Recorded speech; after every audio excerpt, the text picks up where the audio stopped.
Nampak bintang-bintang semua, kita kata hui hui. Pembohong. Kalau mereka boleh buat filem tentang angkasa lepas, takkan mereka tak boleh buat filem tentang orang mendarat ke bulan, ke Marikh semua. Studio tangan mereka, teknologi di tangan mereka, mereka boleh buat. Tuan-tuan tengok cerita Forrest Gump tu, Tom Hanks tu. Dalam filem tu dia berlakon dengan F. Kennedy kot, Presiden Amerika. Padahal dalam realitinya tak ada Tom Hanks. Tapi mereka boleh ambil Tom Hanks, letak dalam gambar John F. Kennedy, seolah-olah John F. Kennedy sedang bercakap dengan dia. Dia boleh buat gambar suami kita dengan jantan lain. Tengok ni, abang ni gay. Dah aku tak tahu gay tu apa. Tengok ni hang ni, aku dapat gambar hang ni dengan jantan mana ni. Ni bukan saya abang, oi, saya tak tahu. Dia boleh buat macam-macam. Boleh buat kadang-kadang berlakon.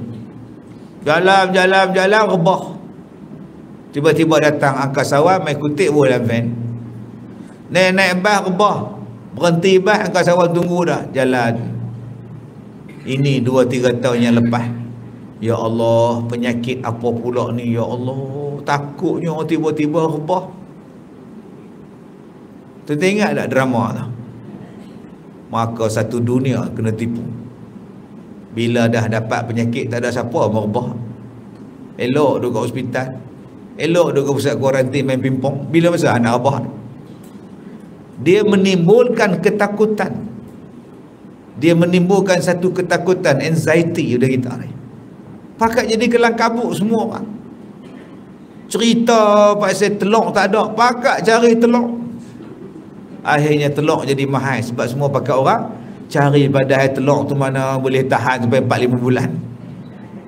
Habis digagau dalam kain-kain toki kedai, habis semua nak telur tak ada. Cari hanya dengan duk sorok lah. Zaman ni minyak tak ada, pakat serbu minyak berebut kat supermarket. Kita suka jadi macam tu. Bila semua orang pakat duk jadi panik, maka harga barang pun meningkat. Bila sekarang tak panik, saya tengok penuh telur kat kedai, tapi tak nampak muka toki, nampak telur dia aja itu. Selai pada bawang, penuh kat depan tu. Berkali-kali kita kata dah, jangan cepat, relax, tenang-tenang. Mereka akan memanipulasikan semua benda untuk menjadikan kita jadi kelam kabut. Akhirnya akan jadi huru-hara. Jadi kadang-kadang Dajjal ini dia duduk dalam sumber media. Dia mainkan supaya orang jadi takut. Kadang-kadang dia duduk dalam bidang industri hiburan, industri sokan. Maka banyaklah orang yang tertipu dengan pembohongan-pembohongan dia. Maka Allah awal-awal cakap dalam Quran, in ja'akum fasiqum binaba'in fatabayyanu. Bila orang fasik membawa berita kepada kamu, hendaklah kamu siasat terlebih dahulu. Baik, sekarang tak siasat dah. Semua pakai nak komen, tak guna otak tu. Allah bagi otak tu di kepala tu, suruh fikir, bukan suruh letak di lutut. Tu namanya tak ada otak, kosong kepala ni. Dan sebab pun yang demikian itu dinamakan dia kerana sangat-sangatnya bohong. Pembohong gila. Takut semua orang. Kadang-kadang dia ambil gambar hak lama, dia kata gambar sekarang. Gambar tu 2015. Penyakit monyet apa tau. Main dia buat keluar sekarang gambar yang sama. Dia kata dah main lah. Kita tengok pun naik geli, ya Allah. Ni bukan make up Ustaz Kazim ni, kata dia. Dulu saya tunjuk tangan saya kan. Dah ni betul je. Rupanya gambar tu 2015. 7 tahun dulu. Orang dah buat dah, orang dah cerita dah benda ni. Sebab tu kena siasat. Tapi ada di kalangan orang kita yang siasat, ini gambar lama, ini recycle, ini diguna balik. Jadi berhati-hati tuan-tuan. Kadang-kadang gambar tu sekeping, tapi dia potong, dia ambil hak tak penting, dia ambil yang penting, hak lain dia buang. Cerita yang lain tapi keluar gambar yang lain. Akhirnya kita pun percayalah. Macam dululah Saddam Hussein tu jahat. Dia bunuh orang. Dia ada peluru berpandu besar-besaran. Jahat ni. Malaysia pergi angkat tangan sokong Amerika serang. Tuan-tuan ingat itu? Buat undian di Majlis Keselamatan PBB tu. Pakat angkat tangan sokong. Hak nak dibunuh tu orang Islam. Yang nak membunuh tu orang kafir. Orang kafir tak berani nak ajak pi seorang-seorang dia. Dia ajak ramai-ramai pi. Macam kisah Nabi Muhammad dulu nak dibunuh. Kalau seorang kabilah bunuh payah. Dia ajaknya Abu Jahal, Abu Lahab ni, dia ajak semua ramai-ramai pakat pi bunuh dia. Nama dia tentera berikat. Tentera perikatan. Itu yang datang serang Nabi masa Nabi nak hijrah. Benda ni akan berlaku. Mereka akan ajak umat Islam sendiri untuk sama-sama join dia orang. Sebelum nak ajak tu, dia akan burukkan dulu. Dijahatnya Saddam Hussein, dijahatnya Muammar Gaddafi. Maka kita pun kata, padan, mampu. Lepas dia mati, ni tak boleh dapat apa dah. Habis dah Iraq tu.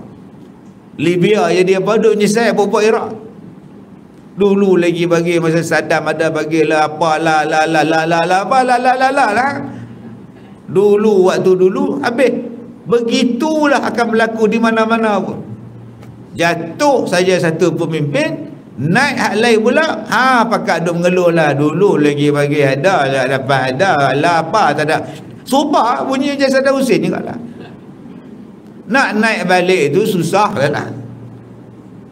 Sebab tu kena siasat, kaji, teliti. Bukannya boleh main percaya. Sebab zaman sekarang ni Dajjal tu banyak. Dia akan bawa berita yang bukan-bukan. Cepat siaran dia. Dulu ada cerita ustaz apa kan, rogo sana, rabah sini, masuk lokap, keluar lokap. Lah buang kes. Mahkamah kata dibebas, dilepaskan, tak ada apa kes. Mana kita nak kata dekat penceramah tu? Lingkup habis nama dia. Bila ada orang report, kena reman lah. Biasalah tu. Hang soal siasat 3 hari. Tengok-tengok, mahkamah dah bawa pergi mahkamah, tak ada kes apa. Lepas. Tu apa yang kita nak kata kat dia? Dulu, 2-3 tahun dulu, sebelum zaman Covid dulu lah. Cerita ustaz ni, ustaz muda ni. Sebab tu siasat dulu, kaji tu. Macam sekolah kita dulu lah. Orang kata macam-macam. Saya diam nak kata apa. Tapi orang tak tanya kita, tak jumpa kita. Kutuk sekolah kita dengan budak-budak kita. Bila mahkamah kata, peguam negara kata tak ada kes apa, seorang pun tak main minta maaf. Nak jawab apa tu dengan budak-budak yang dituduh? Nak jawab apa dengan makcik-makcik yang dituduh, sekolah yang dituduh saya paling teruk, seolah-olah saya yang meliwat budak tu? Seorang pun tak main jumpa minta maaf. Malah ada ustaz-ustaz yang percaya pula. Dia pula duk percaya. Jawablah di hadapan Tuhan. Dah kata dah zaman akhir ini ialah zaman Dajjal. Pasal apa yang kita cepat nak percaya? Dajjal itu pembohong. Dan kata dia lagi, dan dia mengaku dirinya Tuhan. Hari ini ada kepercayaan yang mengatasi kepercayaan kepada Allah. Dia kata Allah boleh buat apa kalau saya sakit, tapi operation boleh menyelamatkan nyawa saya. Kalau saya miskin, Allah boleh buat apa? Kalau saya ada ketumbuhan dalam kepala, Allah boleh buat apa? Tapi dengan teknologi sekarang, kita boleh membelah kepala, buang ketumbuhan. Dengan teknologi sekarang, kita boleh membuang jantung yang lama, ambil jantung yang baru, pakai jantung yang baru. Dengan teknologi sekarang, jantung boleh pakai bateri, tak jadi lagi susah. Maka timbullah sekarang agama yang baharu yang dipanggil sebagai Scientology, iaitu agama sains. Mengatakan bahawa sains adalah segala-galanya. Ini yang mengaku Tuhan. Bila dah kata agama sains, makna sains Tuhan pada dia. Sampai mereka percaya bahawa sains boleh menghidupkan orang yang mati. Maka banyaklah mayat-mayat mereka disimpan. Konon-kononnya satu hari nanti sains akan dapat menghidupkan mayat. Ni yang kata mengaku Tuhan. Okey, kalau Dajjal mengaku depan kita, saya Allah, saya Tuhan, tuan-tuan pun tak percaya. Kalau Dajjal datang depan sini, makcik-makcik, saya Tuhan tu. Sakit perut bukan jamban kau mengaku Tuhan.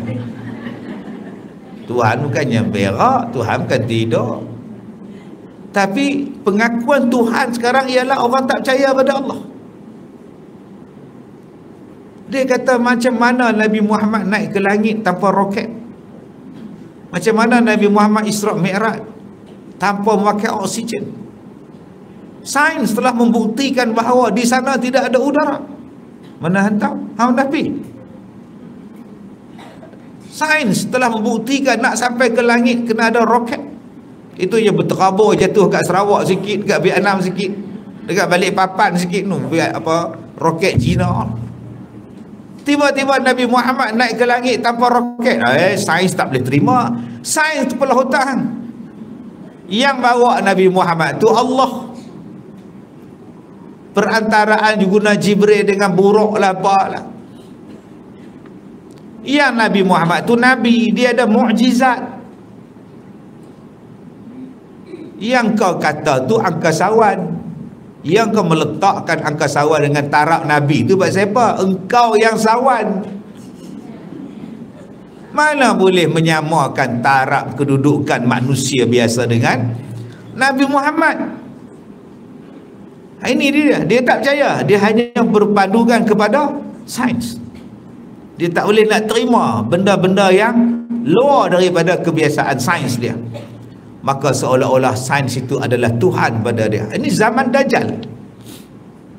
Bila kita sebut dah, kalau Allah izinkan dengan habatus sauda, dia pun insya-Allah lega. Tak, pembuktian daripada sains tentang habatus sauda tak ada. Sudah.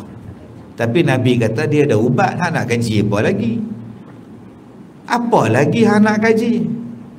Dalam Quran hang duk baca fa bi ayyi ala'i rabbikuma tukadziban. Hang nak nafikan apa lagi?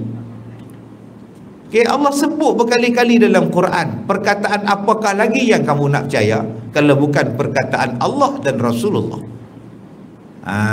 Jadi ada orang sebut ini tak terbukti lagi ni. Ada pula yang terbaru ni saya baca kemarin, berbekam itu boleh menyebabkan stroke. La ilaha illallah. Hang bekam lagu mana? Hang ambil bekam buh kepala paik keluar darah remuknya. Memang bukan kata stroke, mampu terus orang tu.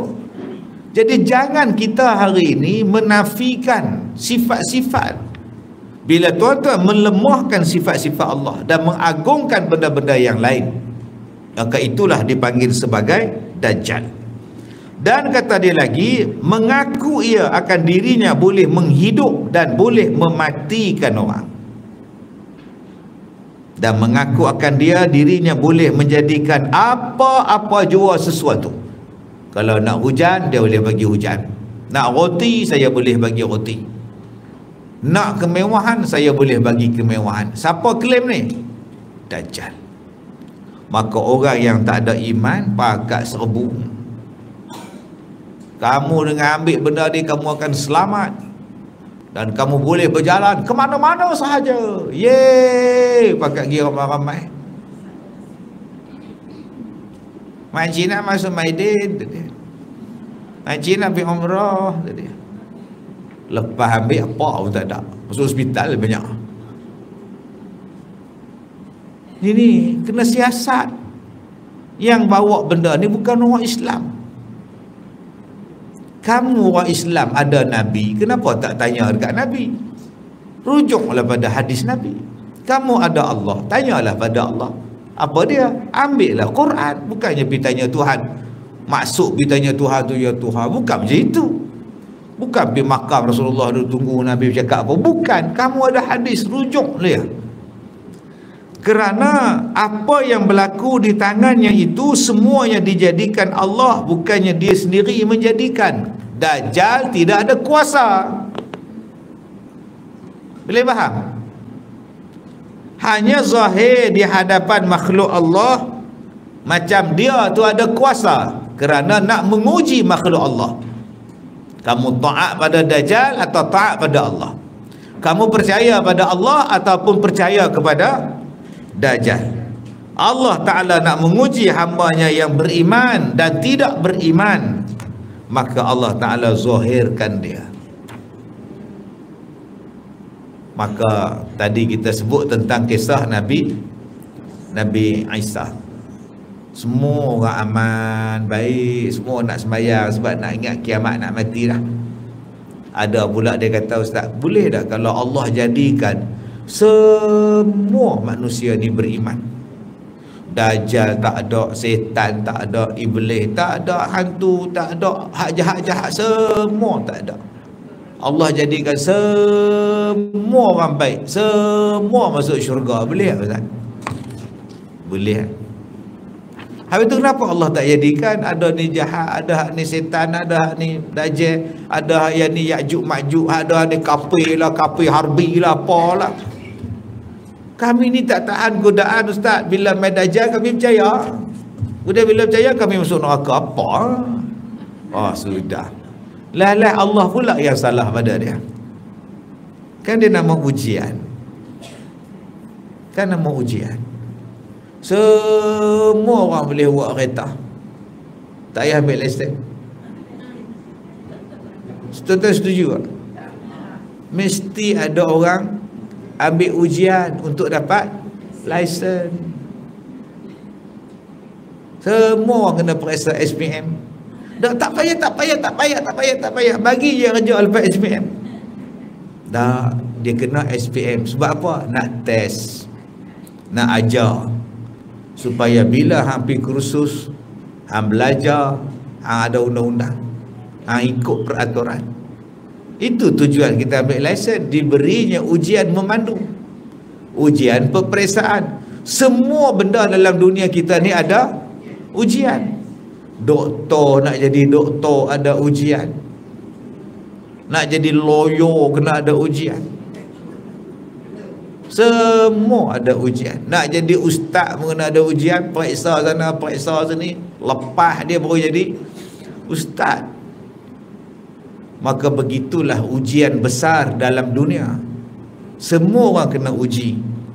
Itulah dunia. Nak tengok kamu iman kuat ke tidak.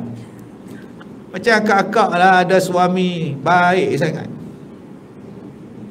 Kak bancu kopi sebelum datang barakah. Buat bihun sebelum datang barakah. Suami bangun saat lagi balik dari masjid dah siap dah. Saat lagi balik pada kerja, berlari ke dapur masak. Letih-letih pun baju, tudung, uniform tak buka. Masak lemak dah, suami nak. Habis makan basuh pinggan. Saat lagi suami kata nak bubur kacang campur durian. Pada-pada kamu lah cari durian. Carilah kata isteri taat. Cuba tanya dia, macam mana kak nak syurga Ustaz? Kak berkhidmat pada suami akak. Sebab suami tu baik. Katalah suami tu menikah lagi. Itulah nama ujian. Nak layan macam tu tak? Nak berlari tak pergi beli buah durian, nak buat bubur kacang? Tak ada. Durian tu dia ambil, dia cakap muka lelaki dia. Maknanya kamu gagal. Itulah dia iman.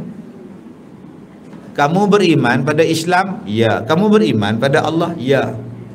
Habis itu kenapa buat undang-undang bukan undang-undang Islam? Kenapa tak pakai undang-undang Allah? Dia macam ini. Serupalah tadi makcik kenapa pergi ambil durian, pergi cakap muka lelaki tu tengah tidur. Kata makcik sayang suami makcik ni apa semua ni, pasal apa makcik cakap? Dia bukan macam ini. Sepatutnya nampak tak? Dia nak membetulkan juga kata dia. Itulah nama dia ujian.